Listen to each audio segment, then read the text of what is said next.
Hi everyone, welcome back to my mini vlog. আজকে তোমাদের সাথে শেয়ার করছি 3rd অফ ডিসেম্বরের মিনি ভ্লগ। আজকের দিনে ফার্স্ট মর্নিংয়ে থাকে হচ্ছে আমার পড়া। আমি পড়তে যাওয়ার 15 মিনিট আগে উঠেছি।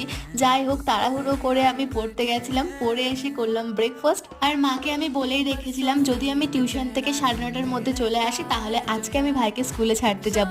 ওই ঘর থেকে বেরিয়েছি 10টা 5-এর সময়। আজকে কাকিমার বুনুর সঙ্গে ছিল, কাকিমারা নেমে গেল, ভাইকে স্কুলে ছাড়লাম আর আমিও ঘর চলে এলাম। আজকে ওই 12টার দিক করে স্নান করেছিলাম। স্নান করার পর স্কিন কেয়ার করলাম আর মা বলেছিল ভাতটা হয়েছে কিনা দেখতে। ভাতটা হয়েছে দেখলাম, তারপর মার ঝরাতে দিলাম।